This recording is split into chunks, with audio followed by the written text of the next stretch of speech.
Diane and I had a friend at another church that we used to go to. His name was Andy Cook. And he was a character. And Andy would occasionally come up to the candle table in that church, which was similar to this, and he would take out usually a cigarette lighter and light a candle, and then he would say, 42. And then he would go sit down again. I didn't totally understand the whole story, but I knew, that this was the answer. At least according to one computer who had studied it for a long time. According to the story, the computer named Deep Thought spent 7.5 generations computing the ultimate question of life. Life, the universe, and everything, which is, after all, the big question. And also rightly predicted that the people would not like the answer, namely 42. One of the great truths about human beings is that we love to interpret words and ideas. We like to think about what things mean, and especially if they're weird. What does that mean? What does that message mean is an ever popular question. In seminary, they tell you or teach us how to take a word from a religious text or a phrase or a verse from a religious text and then sort of decipher it and look at all the different possible meanings it might have. So I'm going to give that a whirl this morning with this text. What does it mean? And I am going to begin with a baseball interpretation. Because I cannot leave without doing that. What is the significance of 42 in baseball? All right, I'm going to tell you. It has a very special meaning. 42 is the number that Jackie Robinson wore when he came up into the major leagues as the first African-American player. And he endured abuse, horrible abuse, from players, from fans. They called him names, they threw stuff at him. And he somehow, despite the fact that it was tremendously upsetting, went through all that and became one of the finest baseball players, really, ever. In 1997, April 15th, the commissioner of baseball retired the number 42. No one can ever use that number again, because that number is Jackie Robinson. And so it's an honor, it's a recognition, it's a statement. And once a year, all the baseball players wear 42 on that day. Every single one of them, they wear 42. So in the world of baseball, which is part of my sacred universe, and I just want to tell you, the next minister probably won't do that to you. That number is a sacred number, and it can no longer be used by any ordinary baseball player. All right, so if we go down that path of interpretation, then 42 really stands for freedom. 42 is the number of freedom and equality. All right, that's one. There is a kind of literalistic way of looking at 42, and Peg helped me onto this, and then I found some other information about it, is that computers use codes to store information. So every character has a code that can be expressed as a number. And exclamation point has a code that can be expressed as a number. And every character that can be printed or used can be expressed as a number. So we might ask ourselves, well, what does 42 mean? What does it represent a character? And it turns out that at least in one of the codes, it represents an asterisk. And when computer people talk about that, they also call it star sometimes. What does asterisk mean? Well, if you're looking at a whole bunch of files, and you want to look at all files of a certain type, you'd say star.com, for example. That would be all the .com files, all of them. That star means everything. And if you wanted to say every file in a certain system, or maybe even in the universe, you could say star.star, and that would be everything. That would be the totality of all the files, every one that is in that universe of computing. So in a sense, the asterisk or the star is a symbol of inclusivity. It's everything. So I kind of like that. I think that's a nice symbol. And if you want to go, those who want to go down the theistic path, I'll tell you how that fits in, because we have to include that as well. Michael Dowd, who spoke in this church about 6 or 7 years ago, he's a guy who thinks that there's a powerful connection to be made between science and religion, and part of his theology is that the totality of the universe, everything taken together, is what he calls God. So the total inclusiveness of everything can be interpreted theistically. It doesn't have to be, but it can be. And he's a wonderful, exciting guy. So I think that's a nice little path for exploration of 42. Now, one of the problems with these interpretations is that, at least I read something by Douglas Adams which said he didn't have anything special in mind when he said 42. So that's a problem. It's not an insurmountable problem, because we know that artists in general, when they create works of art, they are not conscious of all the meanings of their work of art. That's obvious, right? And that's why people can make a living going around saying what those things mean. And many artists say, well, that's what I felt like doing, So it doesn't mean that there aren't other meanings in what they do. They may be unconscious. But I will say that what really seems more likely to me is that, and this is another possibility, is that 42 is a way of saying that there isn't any answer. It's a way of saying that there isn't any answer. And in this regard, I'm reminded of the first sentence of the Tao Te Ching, wonderful old Chinese classic. And you may even remember this. The first sentence of the Tao Te Ching says that the Tao that can be named is not the true Tao. Now, this is a powerful, powerful statement, because part of what it says is that every time, if you're trying to describe life, the universe, and everything in ultimate reality, and if you say something about it, that will be wrong. That's what it says. You can say anything you want, and it will not be the right answer. And this is one of our dilemmas in trying to talk to each other about things like this, is the limitation of words. That some things words just can't do. So, going down that path, there isn't any answer, but let me modify that slightly. There isn't any answer that can be spoken. The Tao does not say there isn't any true Tao, it just says you can't say it. So there might be an answer, but it might be something that can't be said in words or symbols. It might be something that we sometimes call pre-verbal. It's something that is real, but you just can't say it. And this is why the computer knew that the people were not going to like the answer. Because there isn't any answer, at least by this way of thinking about it.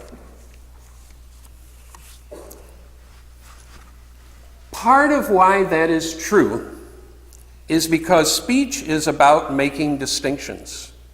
You know, this is a book and this is not a book. So that's the way we think most of the time. We say, those are windows and these are pews. Not the same thing. So we keep dividing stuff up more and more and more, and we make finer and finer distinctions and write books about it, and then other people criticize those books. But if you go back to the idea of everything, speech is not about everything simultaneously. It's about parts of reality. And so if you're trying to say something about everything, actually speech might not be adequate to that. There is a piece from Joseph Campbell that I will share with you. Joseph Campbell has certainly been an inspiration in my life.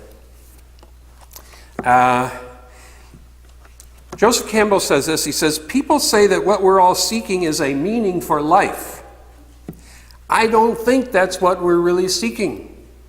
I think what we're seeking is an experience of being alive, so that our experiences in the physical world will have resonances with our innermost being and reality, so that we actually feel the rapture of being alive." That's what it's finally about. Experience of life. The mind has to do with meaning. What's the meaning of a flower? There's a story about Buddha asking the question, what's the meaning of a flower? And one person just held up the flower. So it's not an answer. It's an experience. Campbell says, there's no meaning. What's the meaning of the universe? What's the meaning of a flea? It's just there. That's it. We are so engaged in doing things to achieve purposes of outer value that we forget that the inner value, the rapture that is associated with being alive, is what it's all about. So, another path. I want to acknowledge this morning the pathway that even taking into consideration there's no meaning, there is a kind of absurdity about this answer of 42. And for many people, it's a joke. It's a cosmic joke. And so if we can laugh at that joke, that's pretty good. That's pretty good. And maybe that's enough. Maybe the humor of it is enough. And maybe the humor of it is related to what Campbell calls being alive, the quality of our aliveness that brings joy and fulfillment. So, we're called then to be on this adventure of being alive, moment by moment, as it unfolds, to respond to the present with our full aliveness, our full attention. I remember in seminary reading a description of what is worship. This one comes from Charles Hartshorne, who was a Unitarian. He said, worship is paying attention with the full awareness of our being. Paying attention. So we're called at every moment into this invitation to be present, to be alive, to pay attention. You know, all of these great stories like Hitchhiker's Guide and the great science fiction stories invite us to think of our lives as like being on a spaceship. And I think that's a good analogy for the church, actually.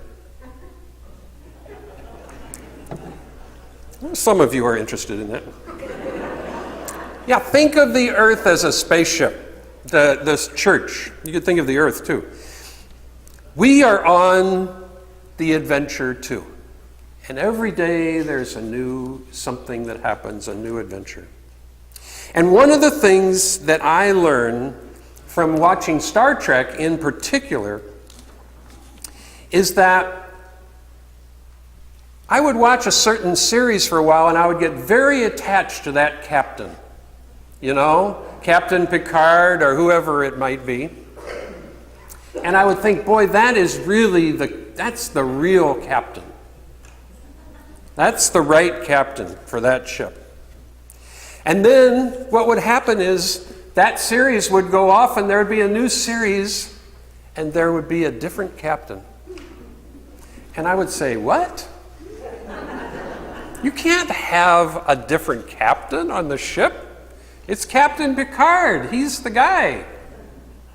And then after a while, I would realize that I really liked the new captain too. And that new captain might have characteristics that Captain Picard didn't have. And these captains come in all flavors, by the way. Different colors, different genders. Some of them were different species, if you saw some of the people on other ships. And so I learned from that there are many possibilities for good captains in the world. There are many possibilities. I think that this church will find that to be true as well. I think that will happen. We will find that there are capable leaders in the universe in various places. And then that will be quite a revelation, I think. And so that brings us to the present moment. This moment. It is time now for me to leave off theologizing, and I'm going to switch to gratitude. I have been so appreciative of fine leaders in this church over these 27 years. Just really fine leaders. And that is why we've done some things pretty well. It would take a few centuries to mention them all. But I want to thank Captain Nora Sullivan for her fine leadership of the board. And as you probably know already, she has all the qualities to captain this ship through the transition. She has that. How fortunate. And her board members, they're not really her board members, I guess, but they're our board members, are dedicated and smart people who are going to steer the ship in the right direction. Our officers, you know, they have number one and data and all those people. I haven't matched the church people up with those. I'm not going to do it either. Our officers, sometimes known as the administrative team, are fully capable of managing the work of this church. One of the things I'm going to tell Reverend Dave about this church is that people are already managing this church. You don't have to come in and fix it. There may be refinements somewhere, but it's working. Nancy Rakoff and Nancy Taylor and Amy Pop and Jan Force are fine staff people. They're just total professionals. I'm not worried about whether they're doing their jobs. I'm just asking them, what have you done lately? Not in that way.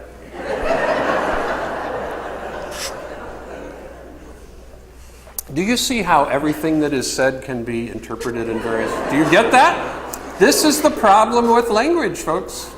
And it has some advantages, too.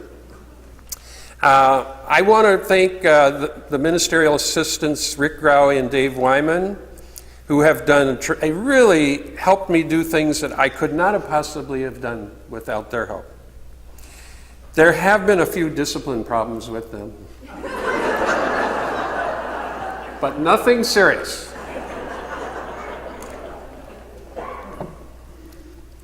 I am so grateful that we laugh in this church. I am so grateful for that. And I want to just say something about Shar Ricky, who is the chair of Caring. All of these events that we have had to respond to that have been heart-wrenching in some cases, our Caring Committee has been so good. And I would gladly mention every committee, but I've been told not to go too long. I want to give my appreciation to Reverend Linda White, who has brought a different style of ministry into the church, a kind of grace and a kind of depth, which I just greatly appreciate. And it has been such a way of seeing new options. So, and just being there in times when I couldn't necessarily be there. I'm so grateful to Linda. So, there are many, many more. There are many, almost everybody here. So, this ship is hurtling through space, and people are just taking care of things. They're just doing all kinds of contributions that create a totality, a synergistic totality, which is a special place to be. This place is special. It's not the only special place in the world, but it's one of them. And there are not special places on every corner. I want to tell you that I really feel fortunate that I came here. You know, it's partly just luck a church is searching, a minister is searching. Diane and I had this as our number one choice. And I feel so fortunate that this is where we landed. I did not plan to stay here 27 years, though, I'll tell you that. I didn't have a plan about that. We didn't have a plan about that. My plan was to try to find something to talk about on the first Sunday. That was the plan right there. It's been a great adventure. And you all together are going to lead this ship through the new adventures yet to occur. That's what's going to happen here. There are going to be some new adventures. I don't know what's going to happen, but something's going to happen, and you all will be engaged with that. And I'm kind of envious in a way, although I know it's not fair for me to say that, but I was looking at the songs the choir was rehearsing this morning and said, I want to sing those songs. How come I don't get to sing those songs? Then I realized I created that. Diane and I are excited about our own adventures ahead, and we are also experiencing the pain of leaving as well, as you might expect. I hope that the rest of my life will be as fulfilling as this time has been. I would be a very fortunate person if that were true.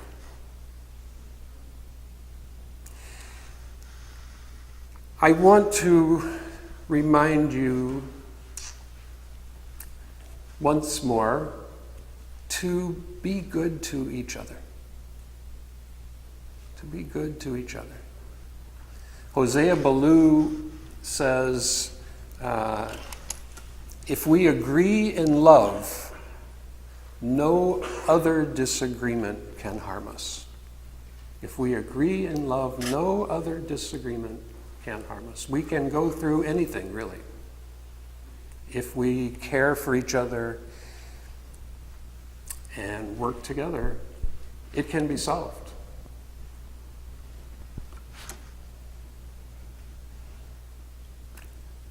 I ask you to support the common purpose of the church and to take time to celebrate. One of the things I believe about religious communities is that we should have fun. I am convinced that that is true, that we need to practice the spiritual discipline of fun. That's part of it. Be good to this wonderful man, David Clements, who's going to arrive here not knowing whether you're going to eat him alive or bring him a casserole. He doesn't know. Bring him a casserole.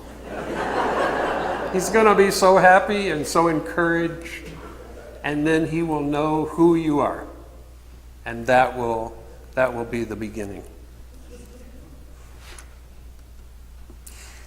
I would like to suggest that we do not need to worry too much about whether we can state with total clarity the truth about life, the universe, and everything. I don't think we have to worry about that too much. Although it's fun talking about it, and we will continue to talk about it. But we don't have to find the final answer. We can be on the path, we can be on the great adventure that is unfolding moment by moment.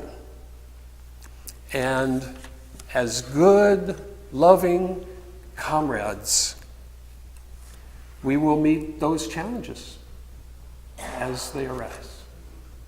I know that is true.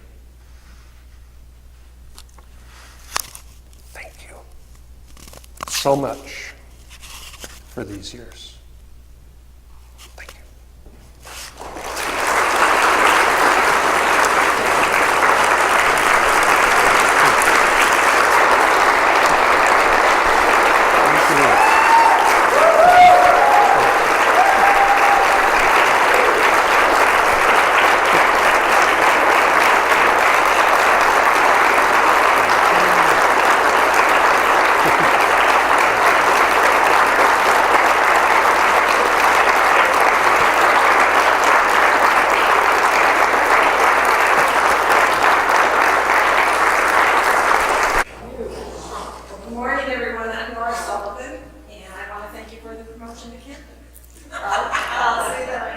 I'll get you a pin. You know, it's hard to believe that today is the day of our final farewell. Or I should say due. As we say goodbye to our beloved pastor, my beloved wife, Benedict. So I have my cup of water.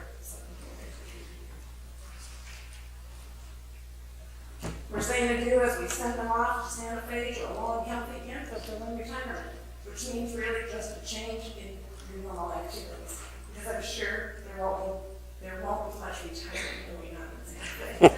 Which, by the way, I checked the weather there today. You know, we're in the 40s today. This morning, they were 14 degrees. It felt like 3. And they had a prediction for 4 inches.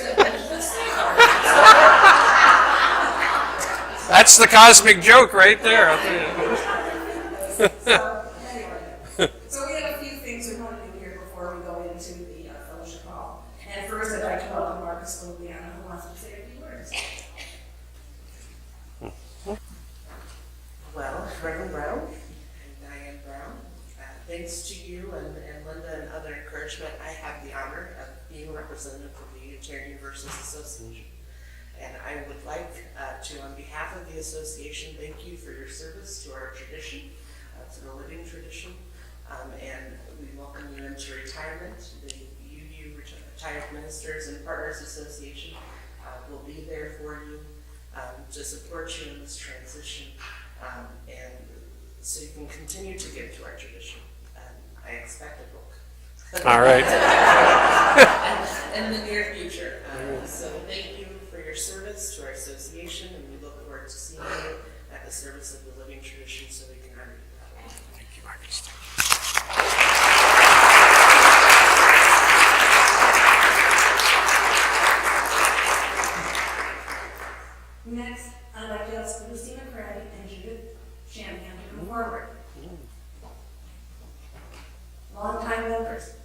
all know that they were on the search committee that resulted in hiring Michael. And it should be noted, hold your applause for this, it should be noted that Michael came to us because he really liked our search committee. That's true. That's true.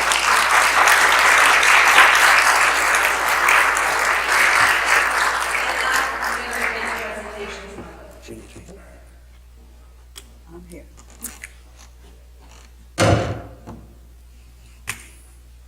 Lucy McRae and I were very honored to be part of that search committee.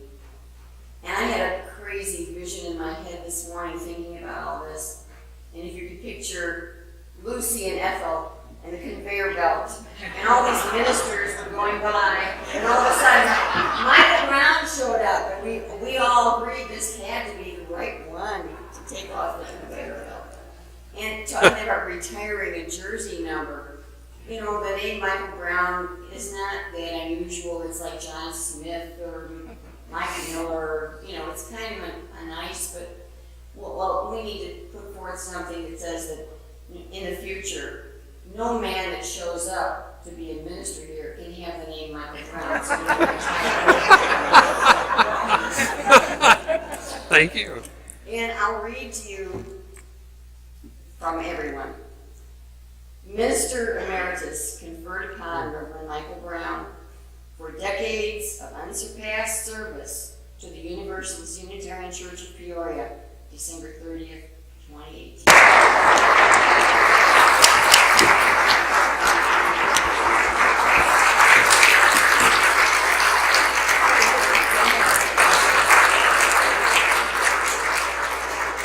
Now I would like to share today, please can come forward for another important presentation. Well, that was nice, but now for something really big. The choir voted this morning to give Michael Brown the honorary status of tenor emeritus. Thank you.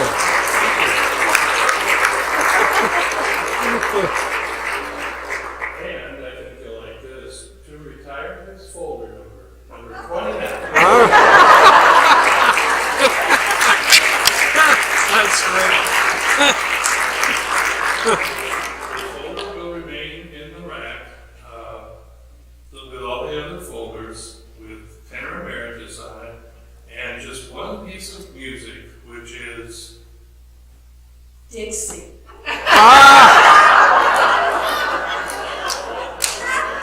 well, many of you may not understand the significance of that, but Michael does. And that's all we're going to say about that right now.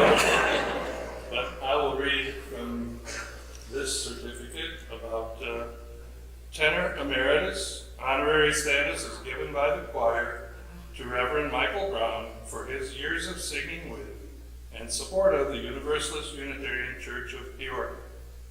Choir folder number 29 is retired. December 30th, 2018. All right. Thank you, Thank Michael. you. Thank you. Wow, look at that. Wow. I didn't see that coming.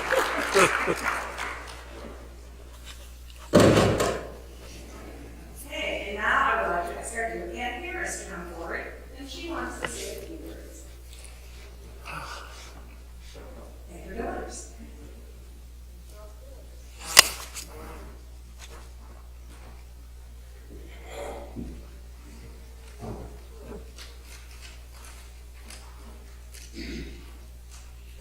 Diane and Michael, I am privileged to present to you this painting from the family of Warren and Pat Harris, and in memory of Warren Harris. However, in a way, this is a gift from the entire UU congregation. So, before the reveal, I'll explain the why. It should only take about 30, 40 minutes. The painting is entitled Universalist Unitarian Church in Peoria Skyline. The church is the former Youth Church at 908 Hamilton Boulevard. The artist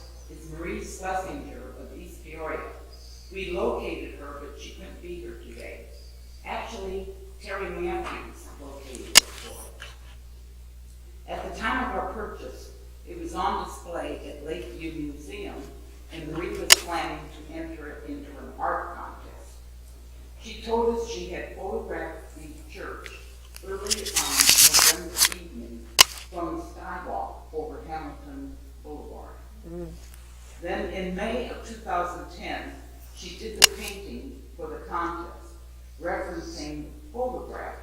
So the colors are not the beige brick or the terracotta trim of the former church. It took on its tone in the early winter evening, and I think it's beautiful.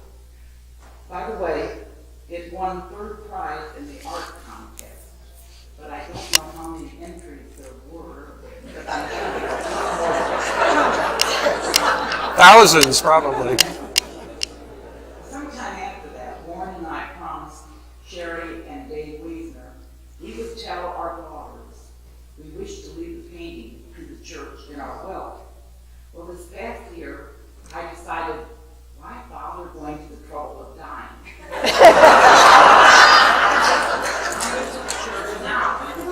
Well, before I got around to doing that, we heard the news about your departure. And knowing so many of our members and friends of the church would be pleased to see this given with everyone's love and blessing to you, Michael and Diane. By the way, this is his oldest daughter, Margaret, and the youngest. Out of 5. Let's go around.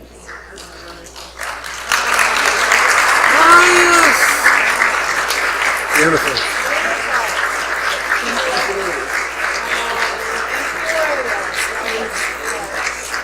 Thank you, Pat. Thank you so much.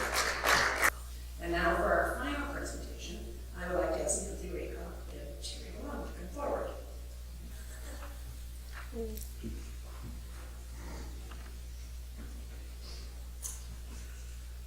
And Michael, our lives are so much better and stronger because you have been among us for all these years. Your examples of kindness, wisdom, forgiveness, generosity of spirit, and your non-judgmental presence have been a shining example that has challenged us to be better people who are supportive and kind to one another.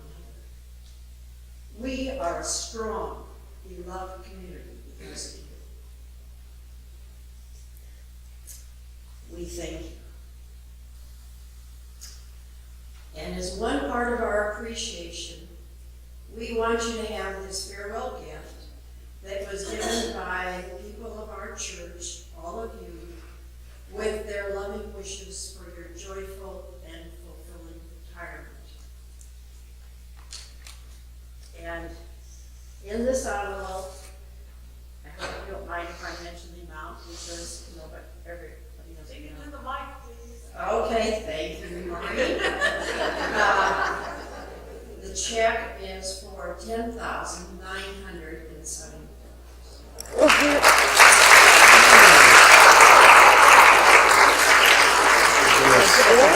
Take a trip. Thank you.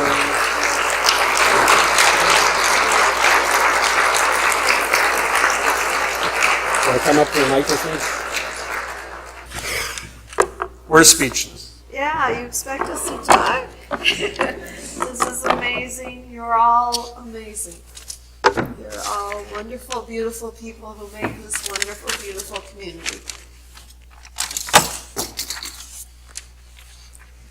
I'm just gonna cry now. That's a good idea. Thank you so much, everyone. I don't know how to. There aren't any. Words just sometimes fail us.